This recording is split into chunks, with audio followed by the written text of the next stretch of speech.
Buenas noches a todos. Hoy vamos a estar estudiando Hechos 27, pero antes de comenzar con nuestro tema, vamos a repasar la importancia de estudiar la Biblia con una visión de parábolas. Las parábolas eran el método que Cristo usó acá en la tierra cuando Él estuvo y las usaba para enseñar. Y a veces se cree que Cristo solo usaba las parábolas para predicar cuando estaba frente a los fariseos o personas que querían entramparlo o agarrarlo en un error. Pero a los discípulos también les enseñaba en parábolas en privado. Y nosotros encontramos evidencia de eso porque Elena nos dice que cuando viene el Pentecostés, ellos entendieron lo que Cristo le había dicho en parábolas. Así que había muchas cosas que ellos todavía tenían que entender de las parábolas que Cristo les había hablado. Si nosotros leemos la Biblia, por ejemplo, estudiamos la historia de Noé, o estudiamos la historia de Pablo en Hechos 27, Noé fue un hombre que predicó que venía un diluvio, construyó un arca, fue fiel y se salvó. Si nosotros estudiamos la historia de Pablo en Hechos 27, vamos a ver, si lo estudiamos desde un punto de vista moral, que él soportó sus pruebas con paciencia y siempre reflejó el carácter de Jesús. Y si nosotros vemos desde un punto de vista moral, las conclusiones a las cuales podemos llegar son de naturaleza muy limitada, porque nosotros siempre vamos a concluir algo similar a esto. Esta persona es muy buen ejemplo de lo que es un carácter cristiano y es digno de mi imitación, de ser imitado. Pero más allá de eso, las historias no varían en naturaleza, porque yo puedo estudiar Juan en Patmos, Pablo en un barco, en Hechos 27, o Moisés, y la conclusión es siempre la misma. Yo tengo que ser bueno, como esta persona fue buena. Y entonces nos encontramos con que esta limitación hace que un montón de detalles en la Biblia pierdan su sentido. Porque ¿para qué me sirven números para saber que yo ya tengo que ser bueno? ¿O qué me dice el viaje de Pablo? ¿Por qué está tan detallado? Si la conclusión era que Pablo era paciente y yo tengo que ser paciente en las pruebas. Podría ser mucho más abreviada la Biblia si solo la vamos a estudiar así.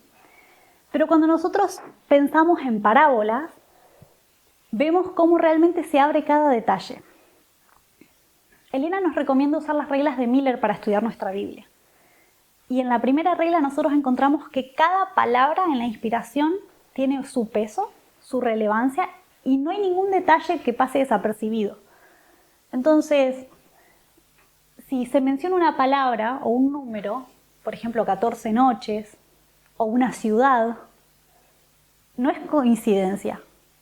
Y si yo estoy estudiándola así, puedo encontrar que hasta los detalles más pequeñitos nos van a dar un montón de luz que nosotros podemos estudiar y profundizar muchísimo.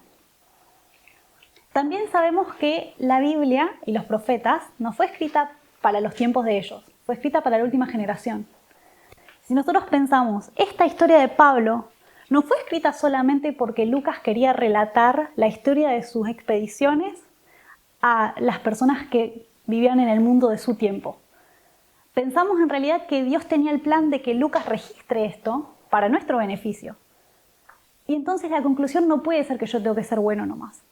Tiene que haber algo más que yo pueda aplicar para mi tiempo. Vamos a estudiar con esta visión.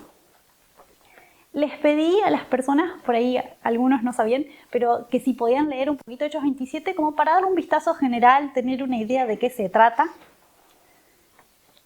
Vamos a ver que Hechos 27 es el cuarto viaje de Pablo. Pablo tuvo 4 viajes misioneros y este es el cuarto y último. Él está viajando, es un proceso, un viaje larguísimo, que empieza en Jerusalén y va a terminar en Roma, porque él está siendo juzgado, está como prisionero. Si vamos a Hechos 27:1, ¿y alguien lo puede leer?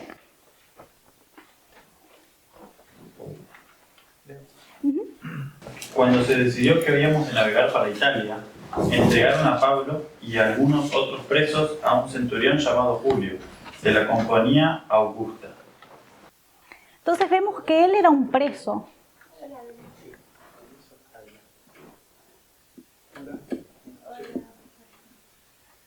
Buenas noches. Vemos entonces que Pablo era un prisionero. Estamos estudiando Hechos 27. Acabamos de leer el versículo 1.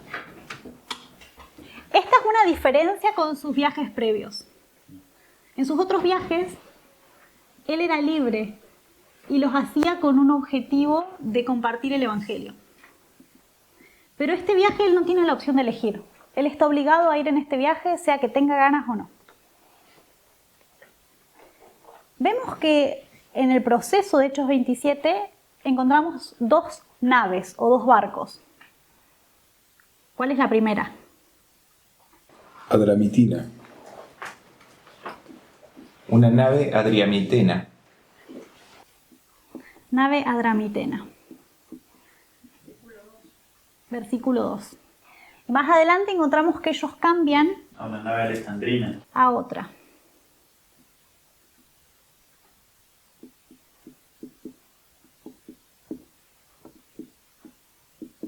Creo que en español es con J, ¿no?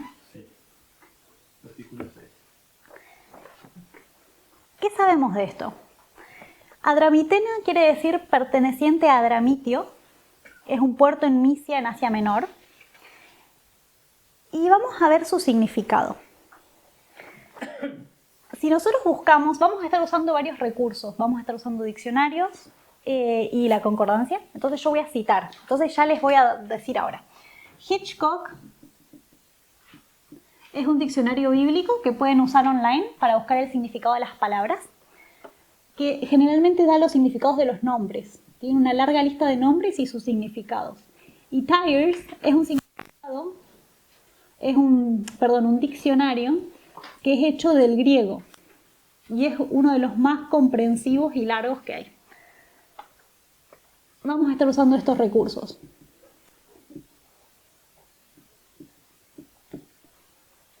Si nosotros buscamos en Tyers, vamos a ver que Adramitium en inglés, es del griego al inglés el diccionario, dice que significa permanecer en la muerte.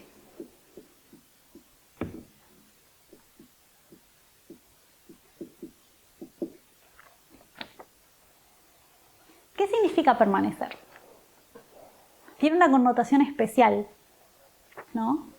Es como que yo ya llegué a un lugar o a una condición y ahora decido quedarme, ¿no?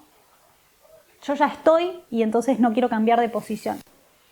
Esa es la connotación que tiene permanecer. ¿Alguien opina diferente? ¿No? Pueden participar. Sabemos esto de la nave adramitena. Vamos a ver de la nave alejandrina. ¿Alguien quiere leer el verso 38? Y ya satisfechos, aligeraron la nave, echando el trigo al mar. Entonces, ¿qué llevaba este barco? Trigo. Trigo. ¿De qué es símbolo el trigo en la Biblia? Pueblo de Dios. Del pan. Del alimento espiritual. La parábola de Jesús, trigo y cizaña. El pueblo de Dios. Alimento, pueblo de Dios. En la parábola del trigo y la cizaña, de los justos.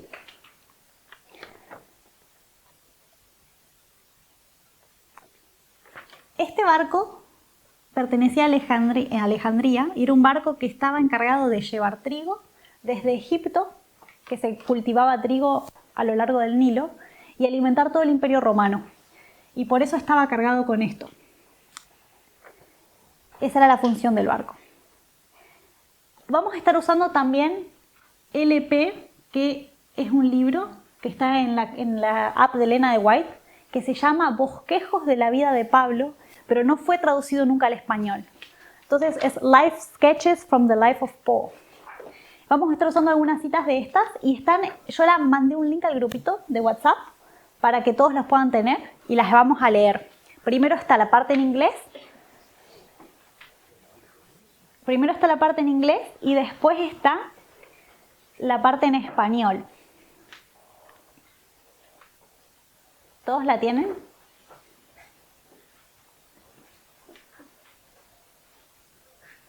¿Sí? ¿No?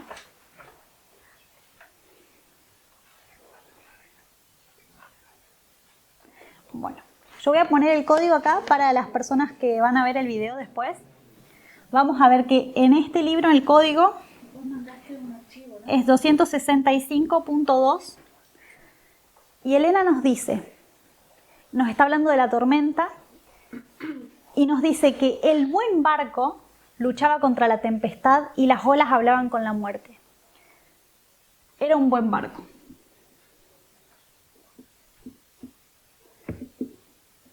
Si nosotros estamos realmente considerando la primera regla de Miller y pensamos realmente que cada palabra es importante, tanto en la Biblia como en los escritos de Elena, no podemos pasar desapercibido esta palabrita. Es un buen barco. ¿Qué otras cosas podemos saber para este vistazo general? Vamos a considerar los pasajeros. Vamos a leer el versículo 2. Hechos 27, 2. Y embarcándonos en una nave andramtena que iba a tocar los puertos de Asia, zarpamos estando con nosotros Aristarco, macedonio de Tesalónica. ¿Y 3? Al otro día llegamos a Sidón y Julio, tratando humanamente a Pablo, le permitió que fuese a los amigos para ser atendido por ellos. Bueno, entonces vemos que los pasajeros están los prisioneros, está Julio, los prisioneros, los marineros,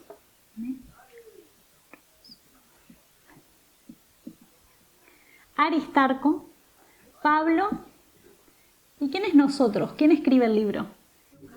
Lucas. Lucas es el autor de este libro. Vamos a considerar las características de estas personas y qué simbolismos tienen, porque nada es al azar. Solo hay 3 cristianos a bordo. Son estos 3 cristianos. ¿A quiénes representan? ¿O qué significa que ellos están a bordo de este barco? Vamos a Filemón 1:24.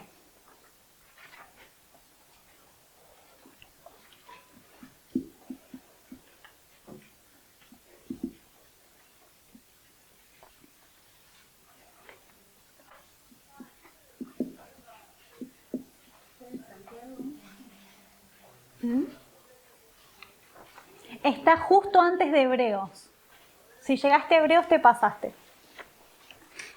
1:24. La gracia de nuestro Señor Jesucristo sea con vuestro espíritu.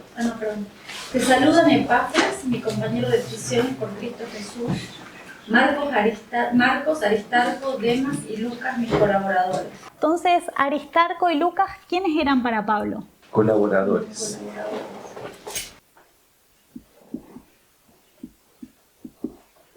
Eran colaboradores. Vamos a ver qué dice específicamente de Aristarco en Colosenses 4:10. ¿Cómo refiere la relación que tenía con Aristarco, Pablo?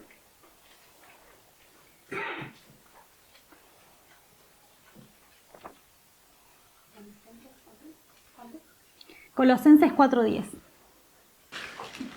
Aristarco, mi compañero de prisiones, os saluda. Compañero de prisiones.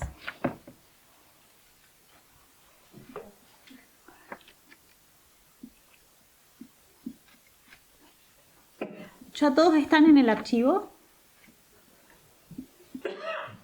Vamos a leer una cita que es tomada del libro de los bosquejos de la vida de Pablo, y está en el código 262.1.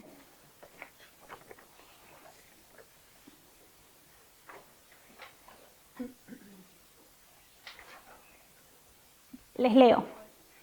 Una circunstancia alivió grandemente las dificultades de su suerte. Se le permitió disfrutar de la compañía de sus hermanos Lucas y Aristarco. En su carta a los Colosenses habla de este último como compañero de prisión. Pero fue como un acto de elección, debido a su afecto por Pablo, que Aristarco compartió su esclavitud y le ministró en sus aflicciones. Así que Aristarco estaba por elección, porque amaba a Pablo y quería ministrar lo que le quería ministrar en su necesidad.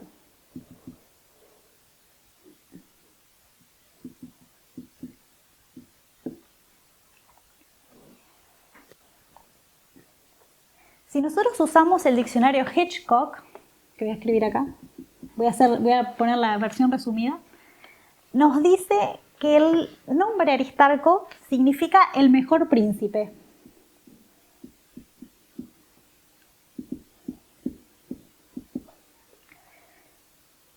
Y en la concordancia de Strong nos dice que es el mejor líder, el significado del nombre. Si bien son similares, no tiene desperdicio notar la diferencia. Vamos a Daniel 10:13.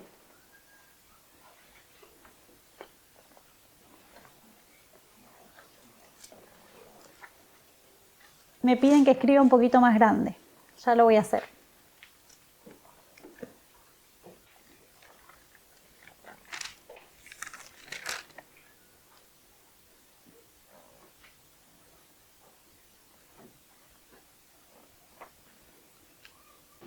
Mas el príncipe del reino de Persia se me opuso durante 21 días. Pero he aquí Miguel, uno de los principales príncipes, vino para ayudarme y quedé allí con el rey de la Persia. Nosotros vemos que acá Gabriel le está contando sus dificultades a Daniel.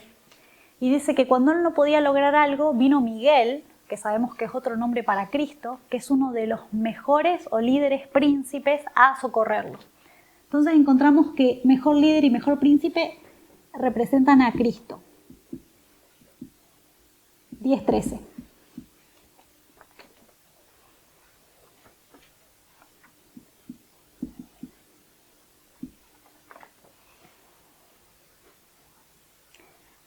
¿Qué significa el nombre de Lucas?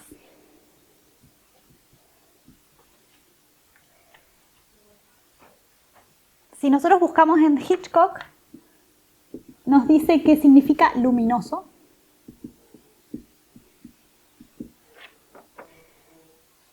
Y si buscamos en el diccionario bíblico Smith, que no lo puse acá, perdón, que también es un diccionario, nos dice que es dador de luz.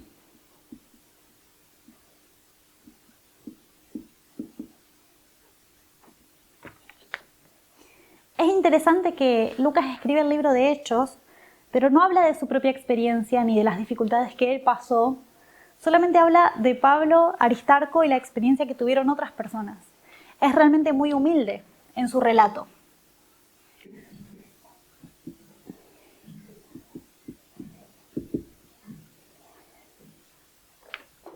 Es también interesante que Lucas era médico de profesión. Esto lo encontramos en Colosenses 4:14, que se lo menciona como un gran médico, y en 2 de Timoteo 4:11. No vamos a buscar por tiempo, pero se los dejo para que después lo corroboren y lo estudien. ¿Los médicos qué función tienen? Sanar, salvar de la enfermedad y de la muerte.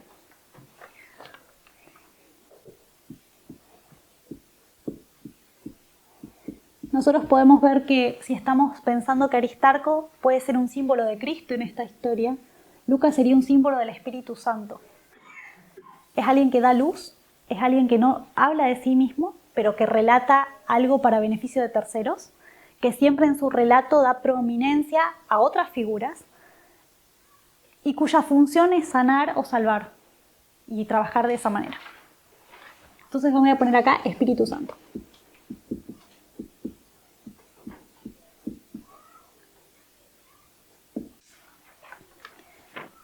Y por último, ¿qué significa Pablo y a quién representa?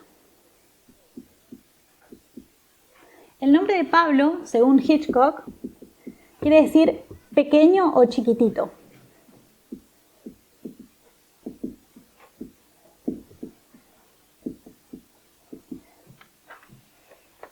Él tenía una misión que cumplir, tenía que predicar, pero no estaba solo, pero era el único que no estaba ahí por elección.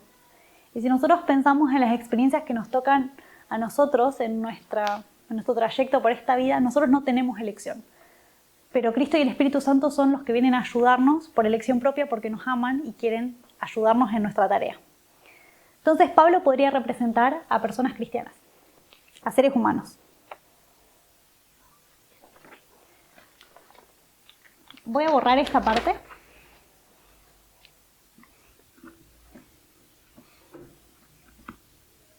Y vamos a considerar un poquito desde dónde zarpa el barco. Vamos a estudiar primero, progresivamente, el viaje en el primer barco, que es la nave Adramitena. Nosotros sabemos que no está en el capítulo 27, pero que zarpa en Cesarea.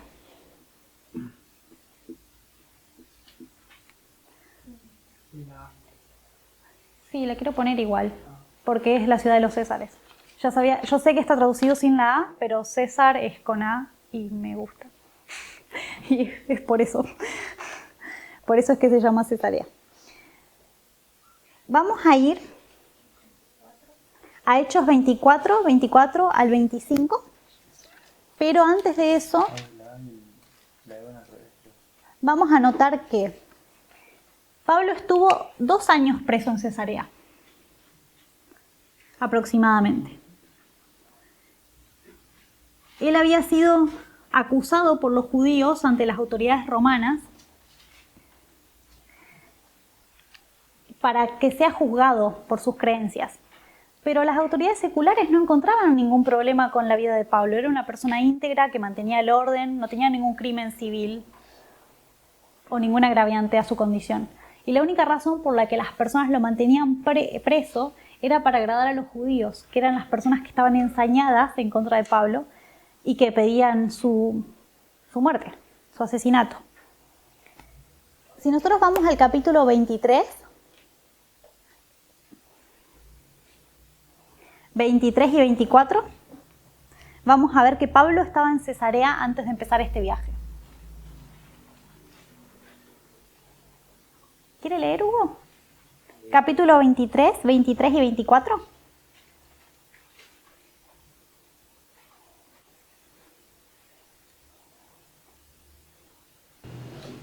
Pablo es enviado a Félix el gobernador, y llamando a 2 centuriones, mandó que preparase para la hora tercera de la noche 200 soldados, 70 jinetes y 200 lanceros, para que fuesen hasta Cesarea, y que preparasen cabalgadura en su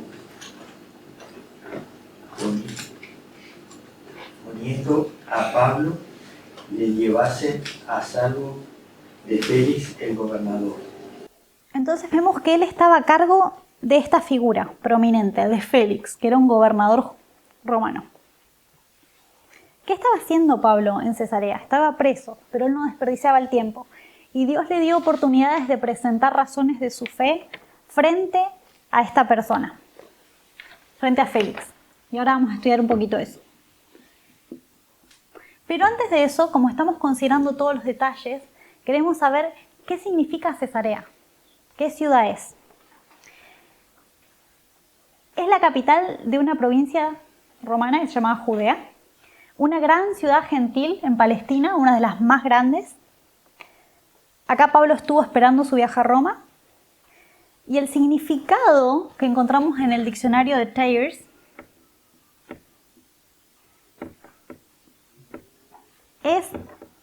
puede ser traducido como cercenado, cortado o separado.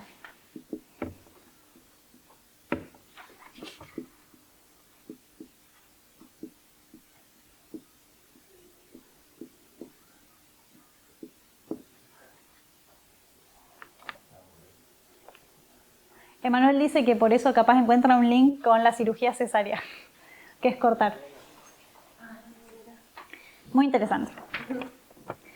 Bueno, ¿qué hizo Pablo en su estadía? Él presenta un mensaje y tiene la oportunidad de presentar el mensaje, las razones de su fe, ante 2 audiencias, que vamos a estudiarlas ahora. El primero, el gobernador Félix. Y el segundo, el rey Agripa. Vamos a encontrar la primera parte, la parte de Félix, en Hechos 24, 24 y 25.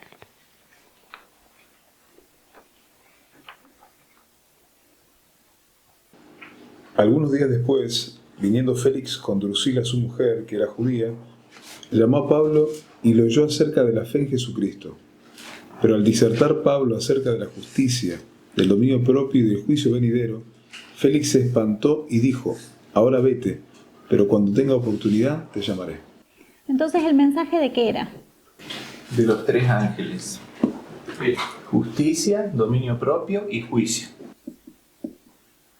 También en otras versiones lo traducen como temperancia y juicio.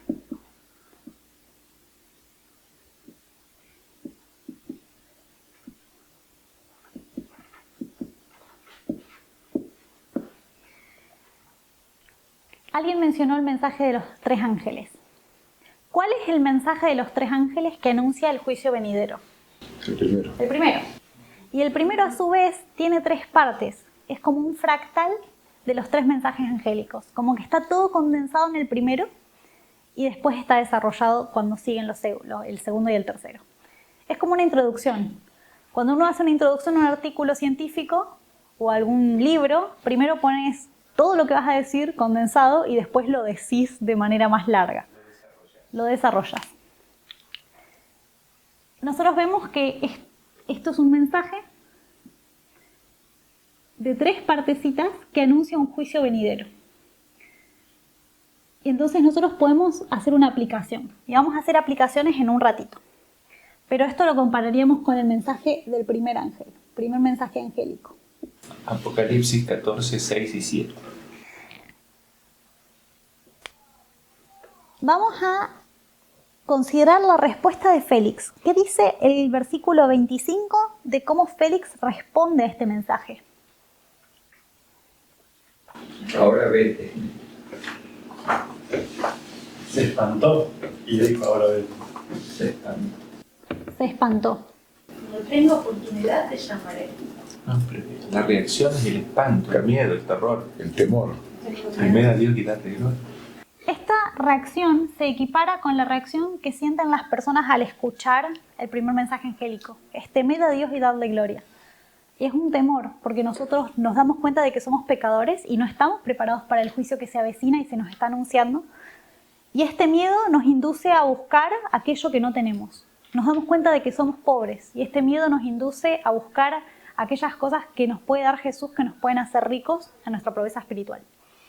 Esta es la reacción de Félix. Se espantó y le pide que se vaya y vuelva después. Vamos a leer un poquito sobre eso. Félix estaba casado con una princesa judía y vamos a ver esto en Hechos de los Apóstoles. El código para la cita que vamos a leer ahora está en Hechos de los Apóstoles 340.1. Eso es español. Esto está en español, está en el grupo de WhatsApp, hay un link.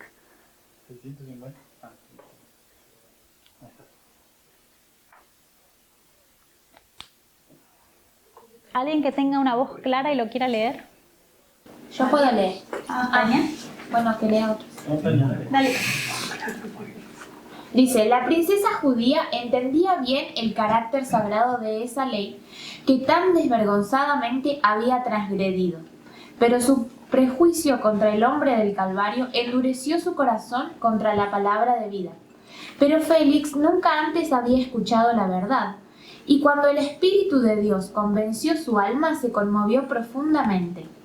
La conciencia despierta ahora dejó oír su voz y Félix sintió que las palabras de Pablo eran verdaderas. La memoria le recordó su culpable pasado. Con terrible nitidez recordó los secretos de su vida de libertinaje y de derramamiento de sangre y el oscuro registro de sus años ulteriores. Se vio licencioso, cruel, codicioso. Nunca antes la verdad había impresionado de esta manera su corazón. Nunca antes se había llenado así su alma de terror. El pensamiento de que todos los secretos de su carrera de crímenes estaban abiertos ante los ojos de Dios y que habría de ser juzgado de acuerdo con sus hechos, le hizo temblar de miedo.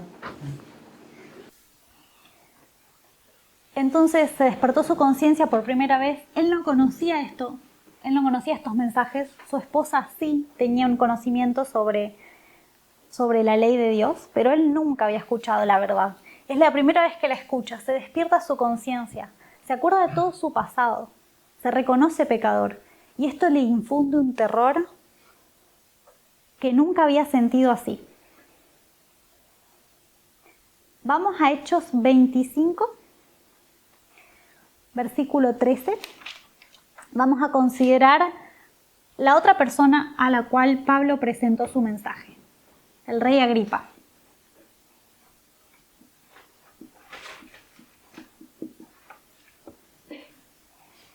Pasados algunos días, el rey Agripa y Berenice vinieron a Cesarea para saludar a Festo.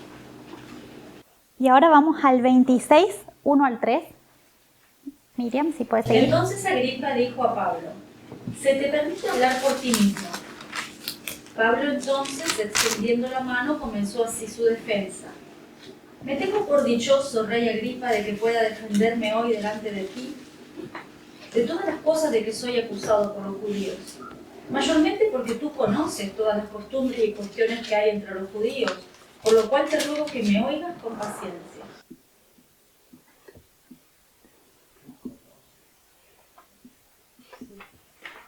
Él conocía lo que era pertinente a la religión judía. Versículo 22, por favor. «Pero habiendo obtenido auxilio de Dios, persevero hasta el día de hoy, dando testimonio a pequeños y a grandes, no diciendo nada fuera de las cosas que los profetas y Moisés dijeron que habían de suceder». 26 al 27. «El rey, delante de quien también hablo con toda confianza, sabe estas cosas, pues no pienso que ignora nada de esto, porque no se ha hecho esto en algún rincón. Entonces Pablo le está contando. Perdón, ¿crees, rey Agripa, a los profetas? Yo sé que crees». Entonces vamos a pensar en Agripa, un rey judío que estaba bien verso en lo que eran las costumbres de la religión judía. Pablo le dice más de una vez, mientras está dirigiéndose a él: vos conocés estas cosas, yo sé que vos crees en los profetas. Esta persona también recibe un mensaje y vamos a ver qué reacción tiene. Dice el versículo 28: entonces Agripa dijo a Pablo: por poco me persuades a ser cristiano. Nosotros vemos que tiene la misma reacción que Félix, rechaza. Su conciencia se despierta, pero él rechaza. Vamos a complementar con las citas de Elena de White, que nos dan una perspectiva muy interesante y mucho más completa. Está en Hechos de los Apóstoles 350.3.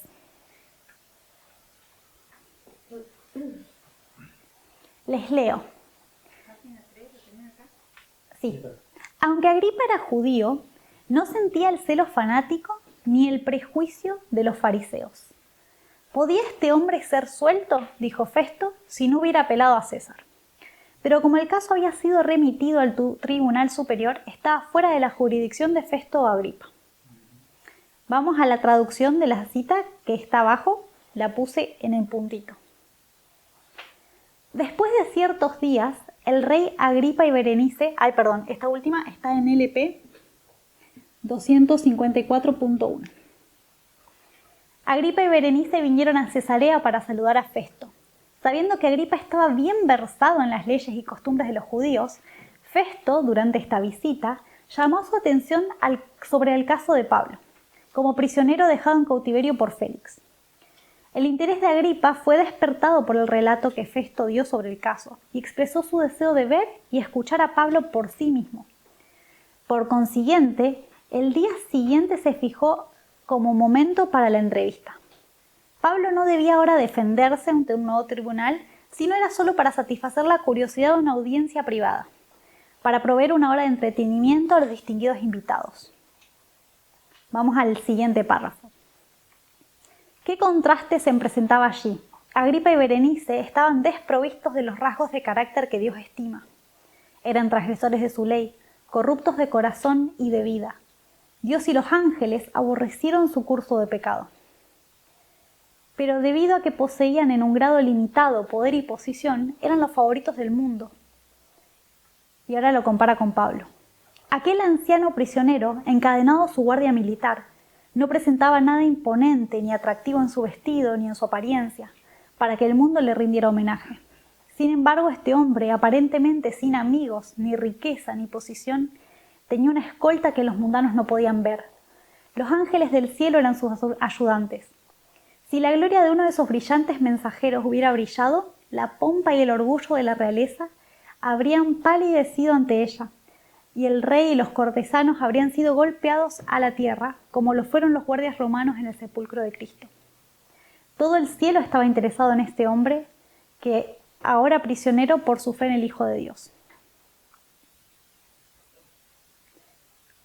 Vamos a la siguiente cita. Es de la Review and Herald, que es una revista que publicaban los pioneros. Está en noviembre 16 del año 1911, párrafo 11. Todo esto puede accederse a través de internet. ¿Alguien quiere leer la parte traducida? Con claridad y poder, Pablo delineó ante Agripa los principales eventos relacionados con la vida de Cristo en la tierra. Él testificó que el Mesías de la profecía le había aparecido en la persona de Jesús de Nazaret.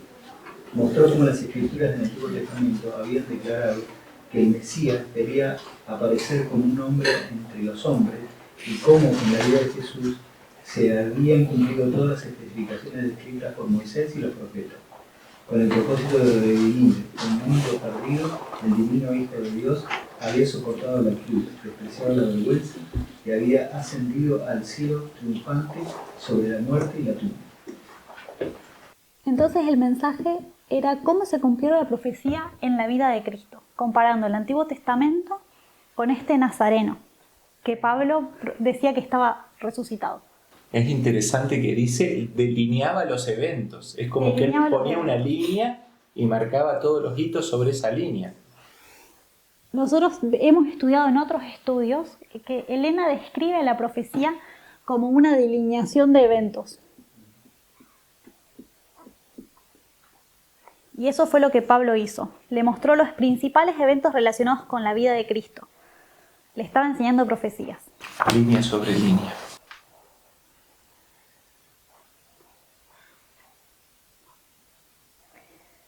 Vamos al siguiente puntito. Agripa venía de una larga historia familiar de rechazar los mensajes que Dios mandaba. Y en esta cita, Elena menciona a sus antepasados, a sus ancestros, a su familia directa, y la reacción que ellos habían tenido y la relación que ellos habían tenido con los profetas que Dios había mandado. Esta cita que vamos a leer está en LP 255.2. Y va a hablar de qué fue lo que pensaba Agripa mientras Pablo le hablaba de Jesús y la profecía.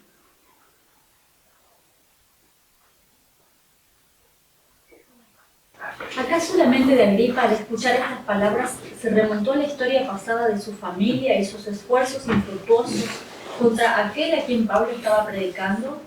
Pensó en su bisabuelo Herodes, en la masacre de los niños inocentes de Belén, en su tío abuelo Antipas, en el asesinato de Juan el Bautista, en su propio padre Agripa I y en el martirio del apóstol Santiago. ¿Vio en los desastres que apresuradamente acontecieron a estos reyes una evidencia del desagrado de Dios como consecuencia de sus crímenes contra sus siervos?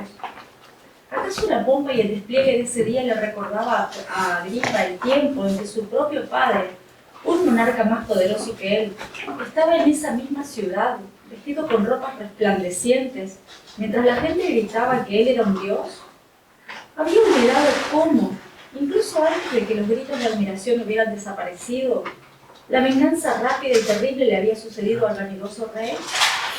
Algo de todo esto cruzó la memoria de Agripa, pero su vanidad se vio halagada por la brillante escena que tenía ante sí, y el orgullo y la prepotencia desterraron todos los pensamientos más nobles.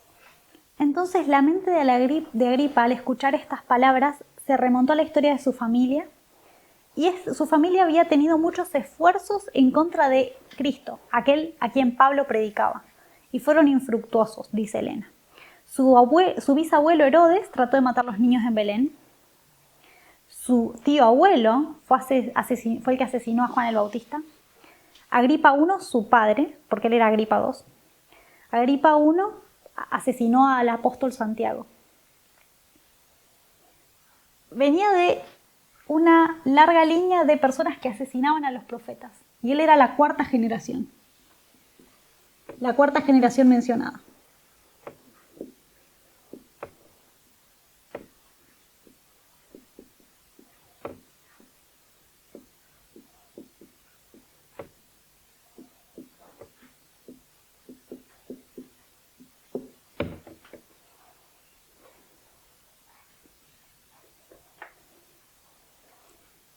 Vamos a Daniel 5:22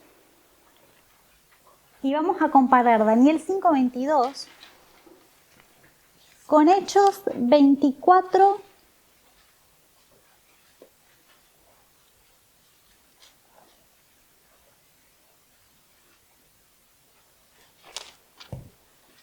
No, con Hechos 26, la primera frasecita.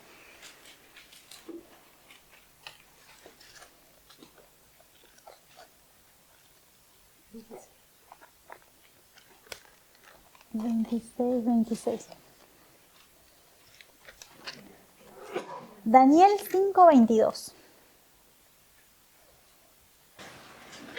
Y tú, tu hijo Belsasar, no has humillado tu corazón sabiendo todo esto.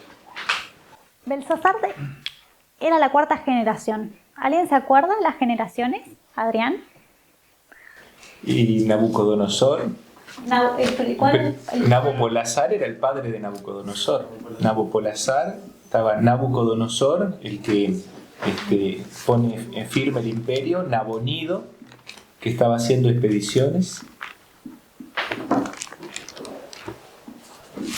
y luego Belsasar, que era corregente de Nabonido en ese momento. ¿Con ese? ¿En cuál? Gracias. Nabo.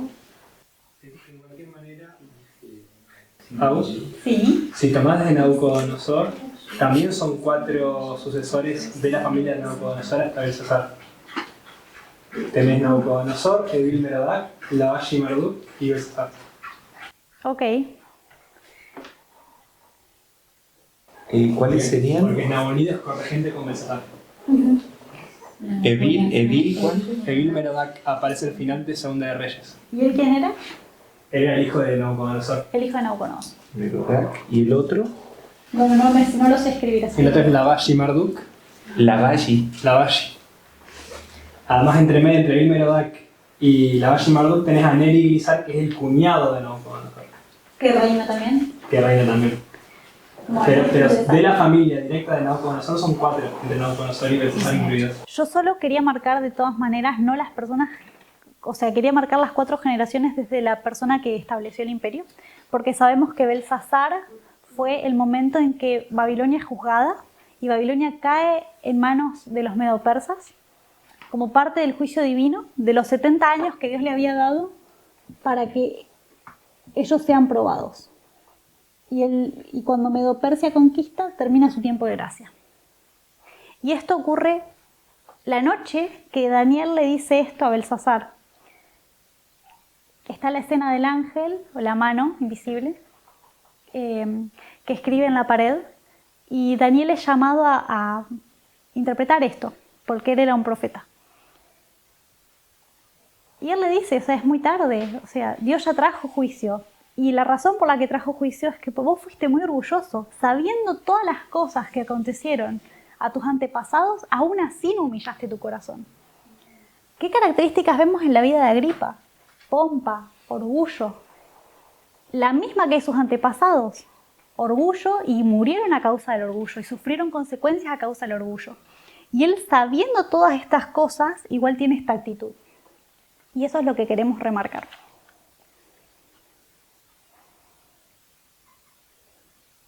Vamos a leer un poquito más de esta audiencia a la que Pablo presenta: Festo, Agripa y Berenice. Sí. Esta cita que vamos a leer ahora está en LP 260.1.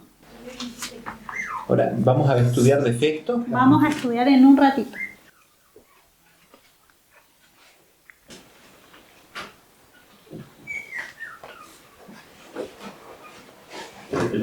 Ahora. Festus, Agripa y Berenice fueron criminales que en justicia deberían haber llevado los billetes colocados sobre el apóstol. Todos eran grandes culpables de crímenes muy graves. Estos ofensores habían escuchado ese día la oferta de salvación a través del nombre de Cristo. Uno, al menos, había sido casi persuadido a aceptar la gracia y el perdón. Pero ser casi persuadido significa dejar de lado la misericordia ofrecida, ser convencido del camino correcto, pero rehusar aceptar la cruz de un Redentor crucificado. O sea que este casi me persuades significa que él fue persuadido del camino correcto, pero rechazó la luz. Al igual que Félix. Él recibió el mensaje, lo entendió a conciencia y lo rechaza.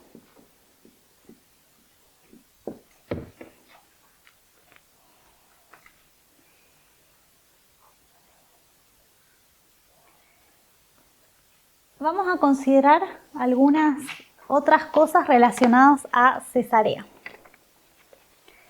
Después de que Pablo le presenta el mensaje a Félix, Félix lo deja encerrado.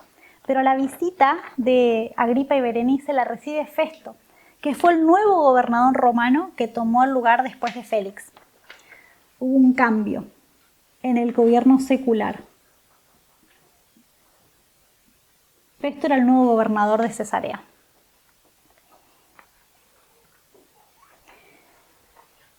¿Qué aplicaciones podemos sacar de esta historia, de esta parte de esta historia que es muy larga y con muchos detalles, para nuestro tiempo? Nosotros vemos que tenemos un barco que zarpa de este puerto, que es una nave adramitena. Y es una nave que el nombre significa permanecer en la muerte. Vemos que previa a este viaje, a que este viaje empiece, que este barco zarpe del puerto, Pablo tiene una misión que cumplir en Cesarea, y es presentar un mensaje profético a dos tipos de audiencias diferentes: un gobierno secular y un gobierno religioso.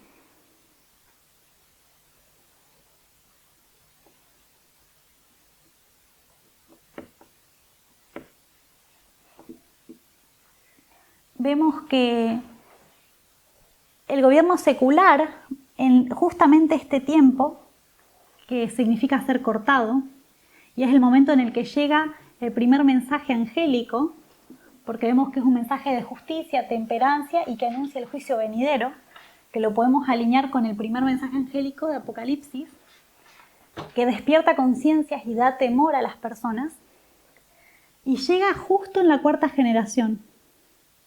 Nosotros sabemos que la cuarta generación en la Biblia es una generación en la que Dios trae juicio o visita a su pueblo. Lo vemos en la historia de Moisés.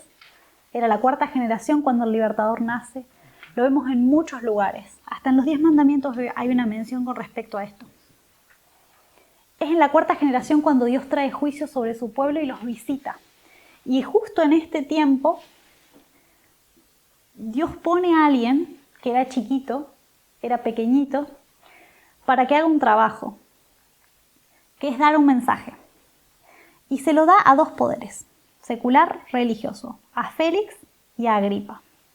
Félix justo es por alguna razón sacado del poder y asume Festo en su lugar. Si nosotros vemos esto es una característica del tiempo del fin.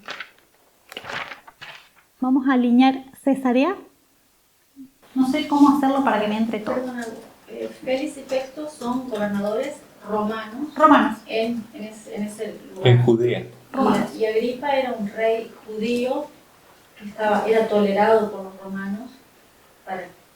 Y que tenía mucha influencia. O sea, tenía influencia, era judío, pero estaba acomodado con los romanos. Sí, totalmente. Subordinado. Si nosotros vamos a alinear esta historia para sacar una aplicación para nuestro tiempo, recuerden que estamos viendo la Biblia con una visión de parábolas. Nosotros queremos los detalles que nos van a servir porque sabemos que esta historia fue escrita para nuestro beneficio y que hay muchos tesoros si nosotros estamos dispuestos a cavar y esforzarnos en nuestro estudio personal. Esto se alinearía con el tiempo del fin. Es un momento en el que llega el primer mensaje angélico a la historia. Hoy. Me quedó muy fea la línea.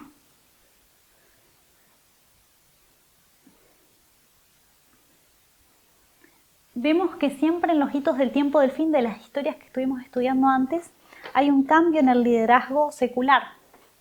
Por ejemplo, nosotros sabemos que 1989, basados en Daniel 11, representa el tiempo del fin y vemos un cambio del presidente Reagan al presidente Bush. Vemos que en el tiempo del fin de la historia milerita, que es 1798, hay un cambio también. Termina el quinto reino de Apocalipsis 17 y pasa al sexto reino, que es los Estados Unidos.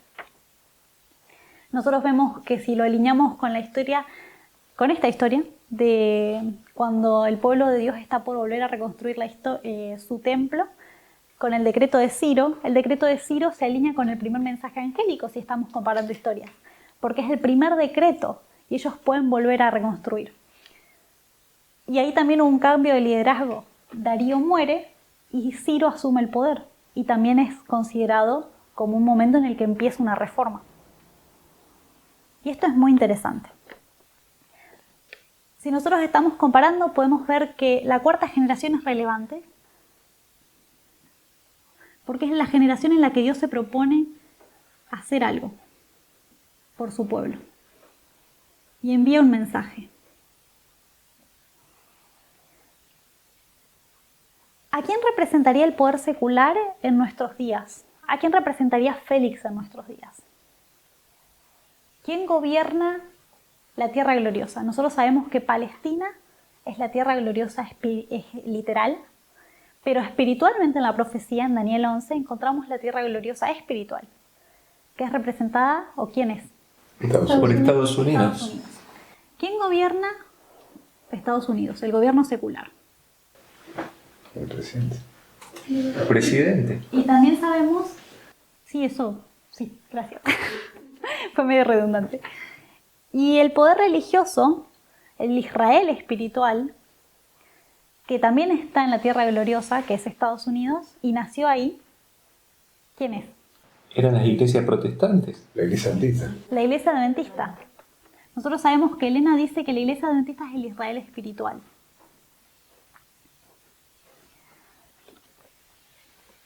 ¿Y qué característica tiene esta nave? Es una nave que ya decidió su destino. Yo estoy muerto y así me voy a mantener. Tanto Félix como Agripa reconocen su condición y se les ofrece la vida. Pablo, a través de su mensaje, les ofrece la salvación y ellos la rechazan, porque ellos, por más de que se dan cuenta de que están muertos, toman una decisión de permanecer en ese estado. Y eso es lo que representa esta nave.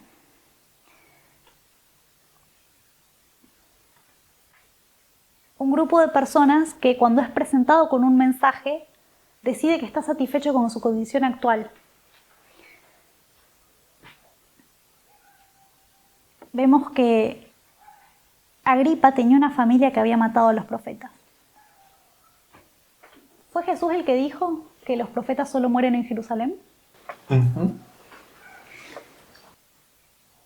Al pueblo secular, al poder secular, nunca le importó matar a los cristianos. Siempre fue a los religiosos los que trataban de perseguir y matar al pueblo de Dios. Jesús había dicho también a la generación cuando él estaba, vosotros también llenad la copa. O sea, dándole a entender que quizás ellos no habían sido los que habían matado literalmente a los profetas, pero al rechazarlo a él eran igual de culpables. Gracias, Emma. Entonces nosotros vemos que eso es lo que Dios se propone hacer en nuestra generación. Y este es un viaje que empieza acá y tiene 4 hitos. Después pasa el barco por Sidón, por Chipre y por fin llega al puerto en Mira, Licia. Y la próxima clase vamos a estudiar qué significan estos hitos.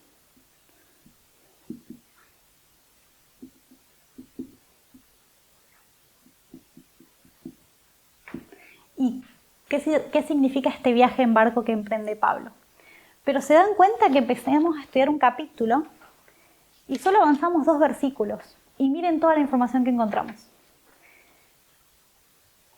Realmente la Biblia solo va a poder ser estudiada en el cielo por años sin fin con una visión de parábolas.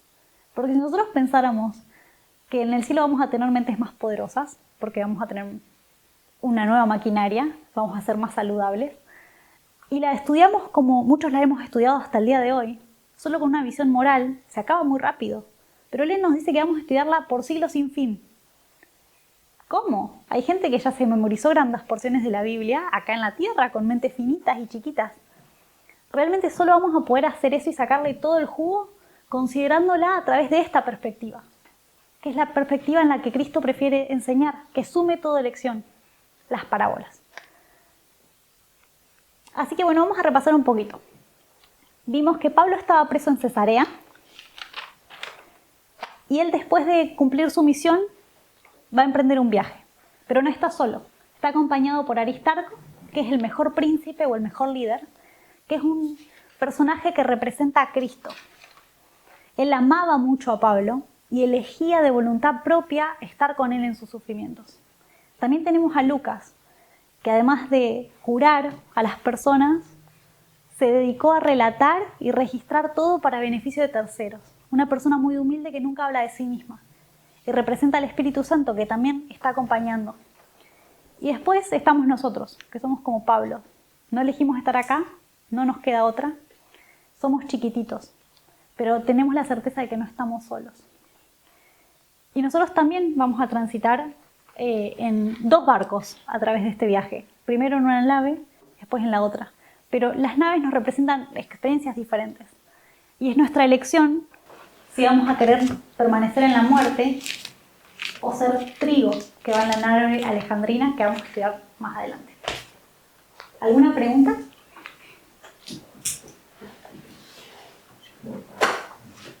Que Esteban nos pase la referencia de Segunda de Reyes, de Vil Morado. Bueno. Y algo interesante es que después del capítulo 28 de Hechos, después que ellos pasan el invierno ahí, cuando él retoma el viaje, lo hace en una nave que también es alejandrina. Creo que va a haber más luz sobre la segunda parte de ese viaje de Pablo. Es interesante eso porque si nosotros consideramos, cuando Dios trae juicio en la 4ª generación, pone un fin a un círculo.